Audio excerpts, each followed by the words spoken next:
ओम नमो भगवते वासुदेवाय। जय जगन्नाथ।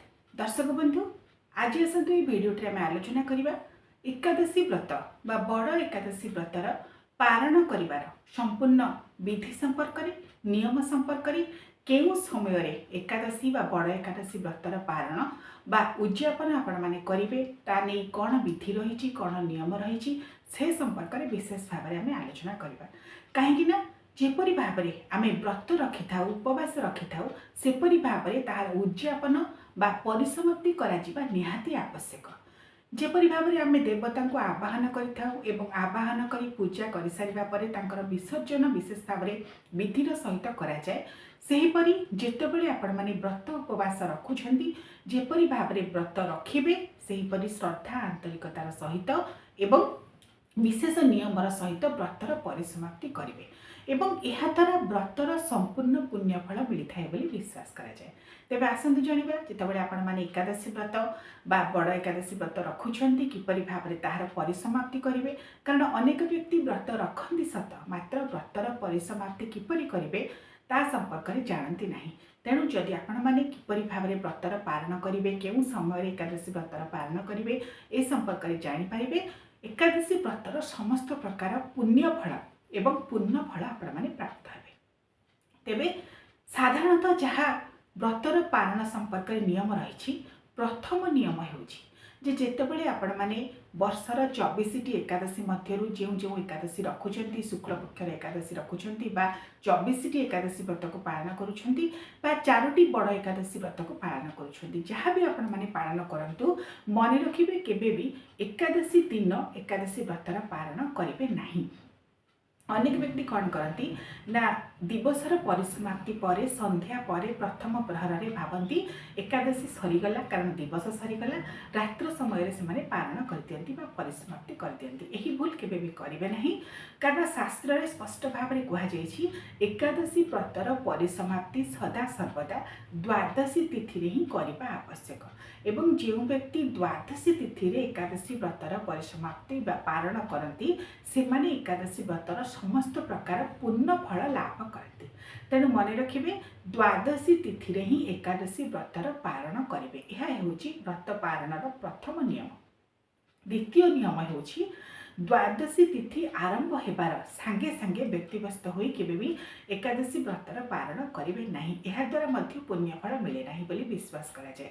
द्वादशी तिथि आरंभ हेबार 6 घंटा पर ही एकादशी व्रतर पारण करेंगे। आमर दिनर 24 घंटा समय रहुछि 24 घंटा समय मध्यरु 1/4 समय अर्थात 6 घंटा पर द्वादशी तिथि जितेबाला आरंभ हेब तार 6 घंटा पर ही एकादशी व्रतर पारण बा परिसमाप्ति करा पाई शास्त्र रे निर्देश दिया जाइछि। तेणु जितेबले भी आपण माने व्रतर पारण करेंगे मन रखिए द्वादशी तिथि जो समय ठार आरंभ तार 6 घंटा पर ही आपण माने एकादशी व्रतर पारण करेंगे। तृतीय नियमटी होछि जदि आपण माने व्रतर समय संपर्क में जापार ना एकादशी तिथि केतबेले आरंभ होछि द्वादशी तिथि केतबेले सरुछि साधारण भाव में गोटे कथा मन रखिए जे एकादशी व्रत जो दिन आपण माने रखुछंती ता पर दिन सूर्योदय पर आपण माने द्वादशी तिथि पड़ो। द्वादशी तिथि यदि पड़ुथिबो सूर्योदय पर ही आपण माने प्रातः काल रे एकादशी व्रतर पारण बा परिसमाप्ति करेंगे। मोर पूर्व वीडियो रे आपण मानक कहितली 3 प्रकार एकादशी व्रतर कथा गोटे संपूर्ण एकादशी गोटे पूर्वविधा एकादशी एवं गोटे परविधा एकादशी। ये तीनोटी एकादशी मध्यरु संपूर्ण एकादशी एवं परविधा एकादशी को आम ग्रहण करुचे से दिन एकादशी व्रत रखुचे किंतु पूर्व विधा एकादशी तिथि को पालन करू नाही अर्थात दशमी युक्त एकादशी तिथि को पालन करा शास्त्रतः वर्जित एकादशी युक्त द्वादशी तिथि को आपण माने ग्रहण करी से दिन व्रत रखिपारे बा संपूर्ण एकादशी अर्थात जो दिन संपूर्ण भाव में दिवस एवं रात्र रे अर्थात सूर्योदय ठार परवर्ती सूर्योदय पर्यंत एकादशी तिथि व्याप्त हो रही संपूर्ण एकादशी व्रत को आपण माने पालन करें। तेणु यह तीनोटी एकादशी मध्यरु जो 2टी एकादशी व्रत को आपण माने पालन करंतु मन रखिए सूर्योदय पर जदि द्वादशी तिथि थिबो से द्वादशी तिथि रे ही आपण माने व्रतर पारण करेंगे। एबे आसतु जानिबा जदि द्वादशी तिथि रे कोनोसी कारणवशतः व्रतर पारण बा परिसमाप्ति आपण माने करि पारु नांती ताहाले कोन करिवे। जदि द्वादशी तिथि रे व्रतर पारण करिपारुनाहांती ताहले आपण माने त्रयोदशी रे सूर्योदय परे व्रतर पारण करिपारिबे। मात्र सबुठारु सर्वोत्कृष्ट एवं शास्त्रत जहाँ सम्मत द्वादशी तिथि रे ही व्रतर परिसमाप्ति आपण माने करिबे। केबे भी एकादशी तिथि रे करिबे नहीं किंबा अति आवश्यक नहेले त्रयोदशी तिथि रे करिबे नहीं। द्वादशी तिथि रे ही व्रतर पारण करबाकू चेष्टा करिबे। मात्र जदि निहाती असुविधा पड़े बा कौनसी कारण आपण माने करि पारुनाहांती ताहले प्रभु को क्षमा मागी त्रयोदशी तिथि रे सूर्योदय परे आपण माने व्रतर पारण करिपारिबे। एबे आसतु जानिबा किपरि भाबरे व्रतर पारण बा परिसमाप्ति करिवे तार कोन विधि रहिछि। कारण जदि विधि संपर्क रे आपण माने जानि परिबे ठीक जेपरि भाबरे व्रत आरंभ करथिले नियमर सहित व्रतर परिसमाप्ति मध्य करिवे। साधारणतः मोर पूर्व वीडियो मानकर कही एकादशी व्रत जो मैंने रखुंट तार प्रस्तुति दशमी दिन ही करती। दशमी दिन मध्याह्न समय एक बार भोजन ग्रहण करती, रात्र विशेष भाव में भोजन ग्रहण करती नहीं। कारण एकादशी दिन पेट खाली रहा आवश्यक। विशेष भाव में अन्न एवं शस्य जातीय द्रव्य ये दिन ग्रहण करा जाए नहीं। कारण समस्त प्रकार पुण्यफल नष्ट हो जाए बोली विश्वास करा जाए जदि अन्न बा शस्य जातीय द्रव्य ग्रहण करा जाए। से केबे भी अन्न बा शस्य जातीय द्रव्य को एकादशी दिन ग्रहण करेंगे नहीं। चारि प्रकार भाव में आपण मैंने एकादशी पालन करेंगे। गोटे हूँ निर्जला अर्थात जल ग्रहण नक अनेक व्यक्ति एकादशी व्रत को पालन करती। आउ गोटे हूँ जल ग्रहण कर जलाहार करी आपण मैंने एकादशी व्रत को पालन करेंगे। तृतीयटी हूँ फलाहार। जदि आपण मैंने रही पारुनाहांती आपण शरीर असुस्थ रोचे निर्जला करें आपण मैंने फलाहार करी अर्थात फल ग्रहण करेंगे, मूल ग्रहण करेंगे, मूल जातीय द्रव्य ग्रहण करेंगे। चतुर्थटी हूँ आपण मैंने क्षीर ग्रहण करेंगे, घृत ग्रहण करेंगे, अति आवश्यक स्थले औषध ग्रहण करेंगे। यह सब किसी द्रव्य को ग्रहण करेंगे। मात्र अन्न बा शस्य जातीय द्रव्य बा तेल जातीय द्रव्य रंधा द्रव्य को ग्रहण करेंगे नहीं। कारण शास्त्र तो यह वर्जित बोली कहुई। तेणु पारण जिते आपण मैंने करेंगे व्रतर परिसमाप्ति करेंगे अर्थ कौन जहाँ जहाँ खाद्य पदार्थ को आपण मैंने छाड़ी एकादशी दिन ताहाकु पुनर्बार ग्रहण करेंगे।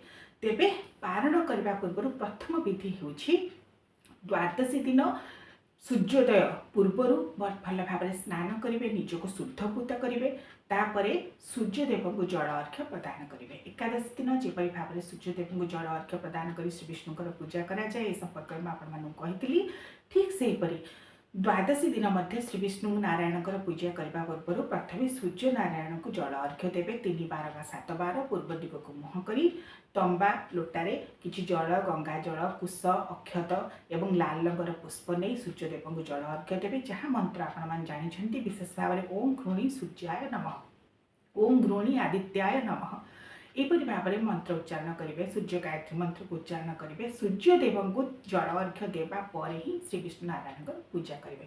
पारण करने सर्वप्रथमे श्री विष्णु नारायण पूजा पंचोपचार विधि में कर सारा पर ही व्रतर पारण कराए। सीधा सड़क भाव में व्रतर पारण कराए नहीं। तेणु जदि आपण पूजा घरे श्रीहरिनारायण विष्णुकर शालग्राम रही एकाकी मूर्ति रही लक्ष्मी नारायण जुग्म मूर्ति जुगल मूर्ति रखिंट फटो रखिंट ताहले सर्वप्रथम ही पंचोपचार विधि में पूजा करेंगे। एवं पूजा करने पूर्व प्रथम नियम होदि लक्ष्मी नारायण जुगल मूर्ति बा श्री विष्णुकर एकाकी मूर्ति बा जुगल मूर्ति बा शालग्राम रखिंट सर्वप्रथम मार्जना करेंगे। चुआरे चंदन कर्पूर प्रथमे मार्जना करेंगे। तापर पंचामृत स्नान करेंगे। जेपरी एकादशी दिन पंचामृत प्रभु को स्नान कराए सेपरी द्वादशी पारण दिन पंचामृत स्नान कराइबे। नचेत कंचा क्षीर में स्नान करेंगे बा जल मिशा गंगा जल प्रथम स्नान कराइबे। तापर भल भाव में पोछि गोटे पीत रंगर वस्त्र हलदिया रंगर वस्त्र बा धला रंगर वस्त्र उपर प्रथम रखिबे, आस्थान देवे। तापर वस्त्र देवे, धला बा पीत रंगर वस्त्र देवे। जदि माँ लक्ष्मी थे धला रंग वस्त्र नाली रंगर धड़ी थी देवे बा नाली रंगर वस्त्र दे पारे, नाली रंगर ओढ़णी देवे। एवं लक्ष्मी नारायण जुगल मूर्ति को जदि रखिंट धला बा हलदिया रंगर फूल दे पारे, तुलसी देवे नहीं। जदि एकाकी मूर्ति श्रीहरिंकर रखिंट तुलसी देवे। लक्ष्मी नृसिंहकर जुगल मूर्ति बा लक्ष्मी नारायण जुगल मूर्ति बा जुगल फटरे तुलसी देवे नहीं। मात्र जदि श्रीहरि नारायण एकाकी मूर्ति एकाकी फट रखिंट अथवा शालग्राम रखिंट अथवा बालगोपाल को रखिंट आपण मैंने तुलसी देवे। कृष्ण तुलसी प्रभुंकर अतीव प्रिय।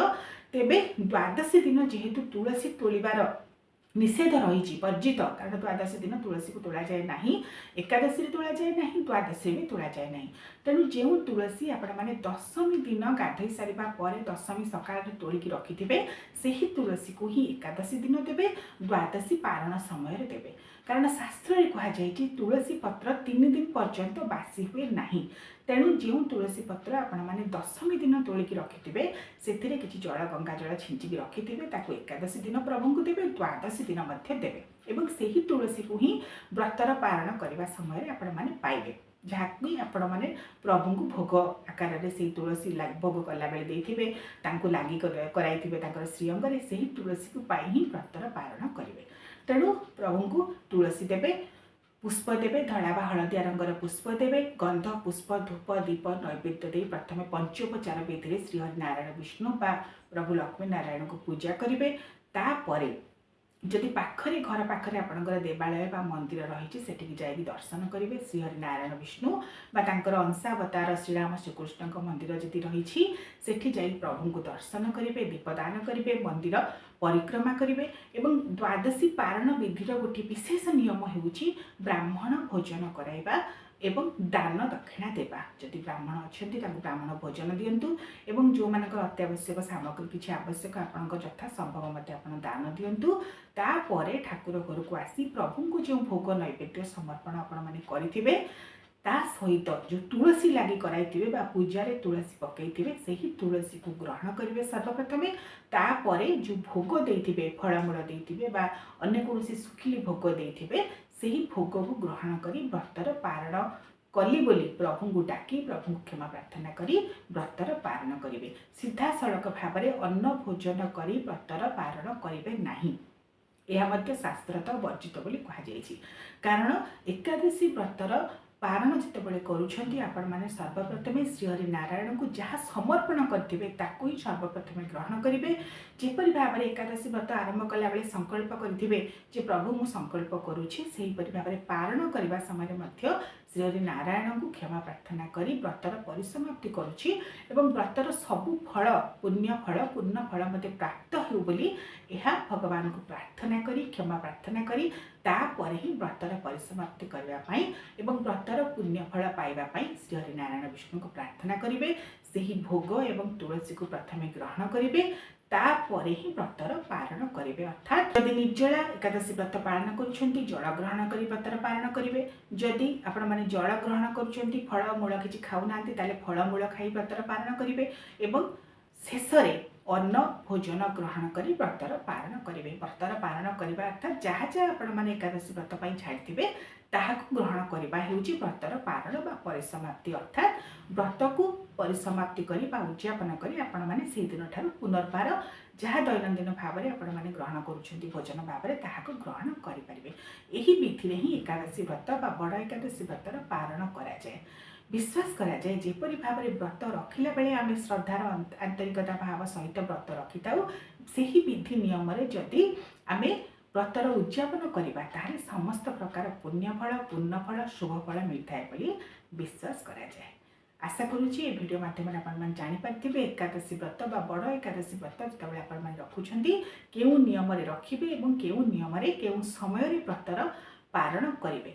आउ गोटे गोटे समय 30 पुरुषा एकादशी पड़े अर्थात गोटे तिथि एकादशी द्वादशी त्रयोदशी पड़े। जदि यहीपरि भाव में 3टी जोग महासंजोग पड़ू था गोटे दिन में तेबे भी द्वादशी तिथि जो समय पर्यंत रही अर्थात जो समय आरंभ हो जो समय सर से समय मध्य ही आपण मैंने पांजी देखी शुभ समय देखी व्रतर पारण करेंगे। आ कौन जानवा चाहते निश्चित भाव में कमेंट करेंगे। परवर्ती वीडियो में तार उत्तर देवाक निश्चित भाव में चेष्टा करेंगे। ओम नमो भगवते वासुदेवाय। ओम नमो लक्ष्मी नारायण।